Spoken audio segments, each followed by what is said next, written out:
Oh, I'm late. Friggin' late. Just woken up and I've just got this text message saying that I'm going to be attending a wedding today and I'm going to need a +1. It's, for those who don't know, it's the wedding of Bowser Koopa and Princess Peach. Well, wedding / kidnapping. But, you know, beggars can't be choosers. We can't define how cultures work in certain ways, but still. I'm going to have to find a date though. You know what, I think I've got a few people in my contacts booked. Let's see what they have to say, and then hopefully, you know, I'm not going to be going stag, so they say.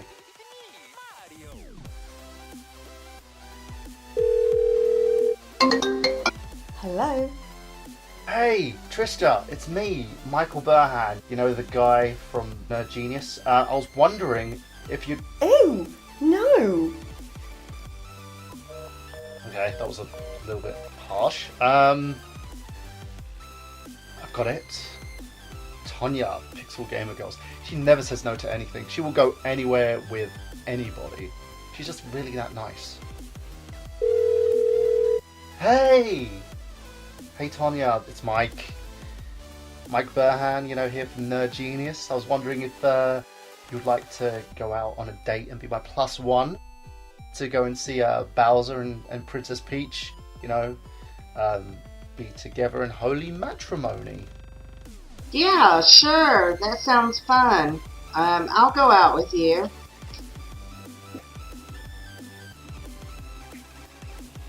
Oh no, he did what? No, thanks. Okay. Right, that didn't go well.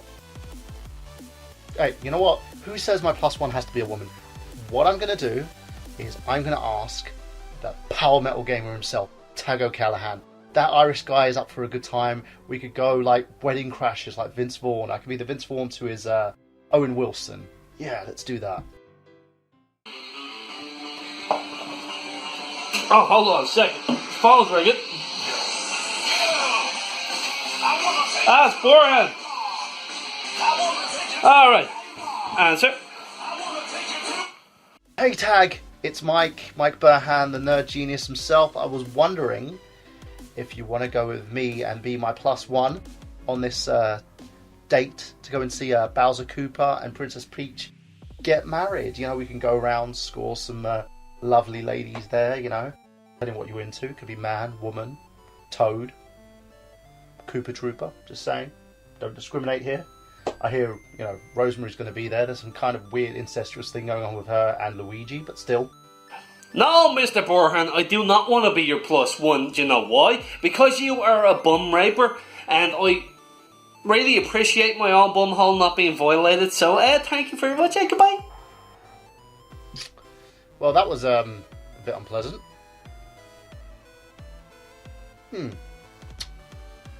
Don't think people saw me like that.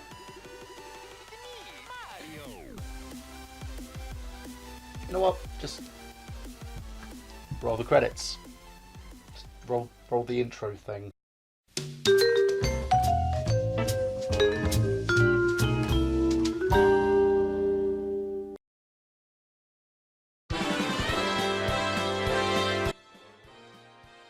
Hello, ladies and gentlemen, and welcome to another episode of A Rather British Review.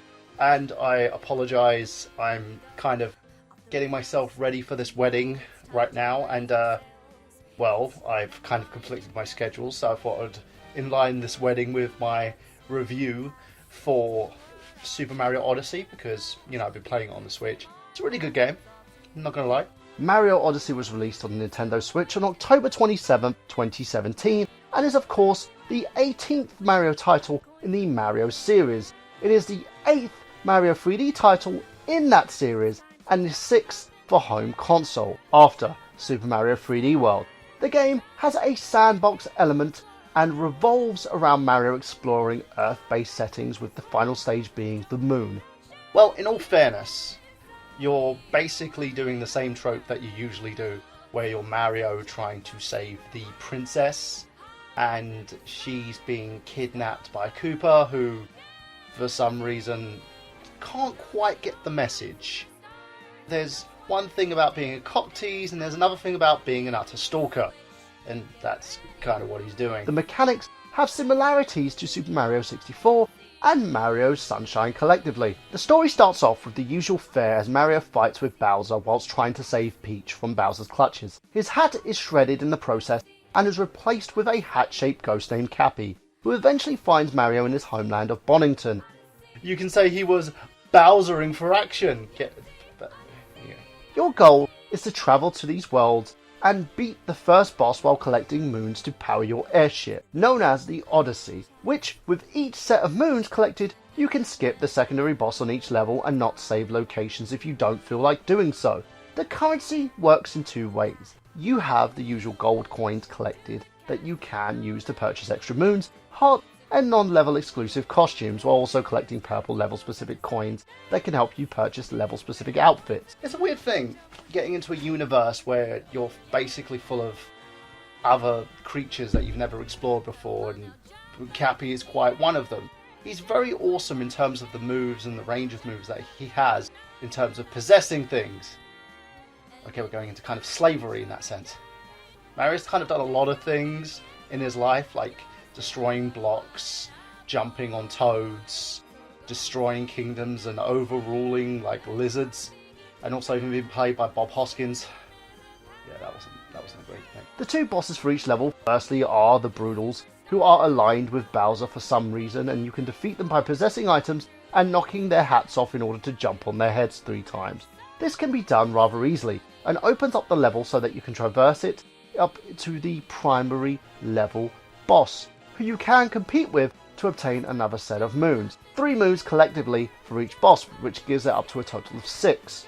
The Broodals do appear again prior to the final face-off, and it takes time and patience to defeat them. The main game mechanic is your ability to possess various bosses and troops in order to make the level progression rather easier, and gives you the abilities you can use in order to successfully obtain items and beat these worlds successfully. Well, don't you think that's kind of stupid? He's going around to all these kingdoms getting all these items in order to basically find certain things that he can put together in order to get like a good wedding dinner planned for him and Peach, his newly beloved who can't even fit into the damn ring. Wait, what happened to his last wife? You know, the one who had all those Koopalings, who are kind of his children or kind of not, or even the woman who had like the Bowser Jr., like yay high. They're all kind of missing in this thing.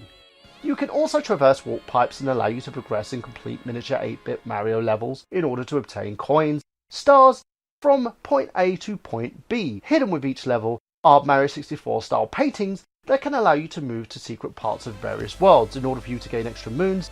Just make sure that you don't leave these spots, as you will have to find a way back to the Odyssey in order to find your way back to your current position, which, I'm not gonna lie, can be difficult. Hello, Mr. T-Rex. New Donk City is probably the biggest jam out of any of those places because it pays homage to one of my favourite games and one of the first games that I ever played, which was Donkey Kong on the ColecoVision. It's an amazing, amazing title, and you get to see all these people in New Donk City who are humans. So does that mean the apes have evolved? Oh my god. We're going to have a Planet of the Apes scenario. That'll be kind of cool. The game consists of many trial and error elements and can cause you to die multiple times, literally multiple times to the point of frustration. With each death you lose 10 coins, but you can rectify this easily by keeping the amount of coins collected on full, so you don't worry, as you would have to be really bad in order to lose them. The game has an amiibo functionality that can give you the chance to find moons and items using the amiibos to track them, and each prize does differ depending on the amiibo that you use. Migrating through these areas in order to get where you need to get to, which is Pauline, and so you can say hello to her and she can sing to you and serenade to you in her beautiful voice. Because of course, that's what you want. A human girl serenading to you while your other half has been kidnapped. Mario, you frickin' player. And we're not even going to go into that Daisy situation, okay? Luigi in sloppy seconds. Really don't want to go into that. I hate motion controls, so I tend to migrate away from that. and for the majority of the game I use PlayStation controllers when playing, especially the PS3. This can be done with the Cove NV100, so playing this game was mostly a doddle.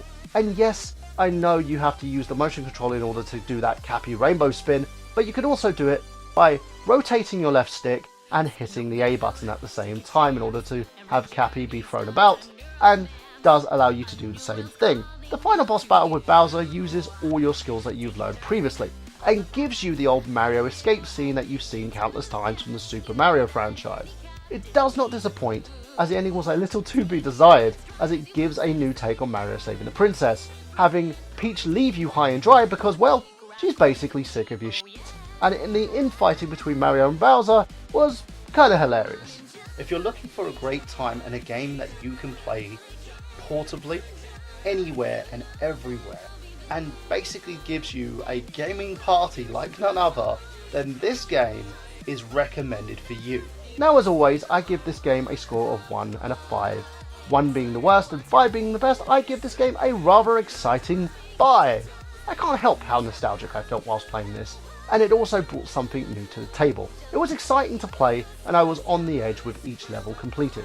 And with the Switch's portability, you can play on the go, and keep yourself experiencing this amazing unique gameplay that this game has shown in spades. If you told me that Mario would still be relevant in 2017, I would call you a liar. Yes, you sir, a liar. So it gives you everything. You can basically go here, there, everywhere in terms of this game, and it gives you hours upon hours of gameplay. Even upon completion, it's by far, in my opinion, one of the best games in 2017, and probably by far one of the best Nintendo games that I have ever played on any system. And that's it from me, guys. I am now going to go off to this wedding and hopefully get myself basically out there. You know, people might not mind the fact that I'm a lone dog. But still, it is what it is, right? Oh, 1 second, got a phone call. It's been cancelled. Oh. Blown up. Okay, well that's fine. Yeah, of course, it probably would have been Mario.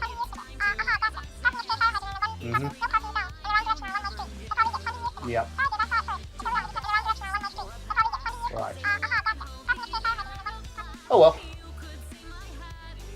Looks like I'm all dressed up and nowhere to go. So, looks like I'm gonna get onto my jammies, watch some Netflix, chill. So I did all that for nothing. Nothing!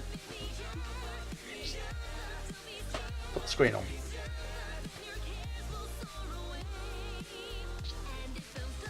Seriously. Like, I haven't been humiliated enough. Just... stupid plumber.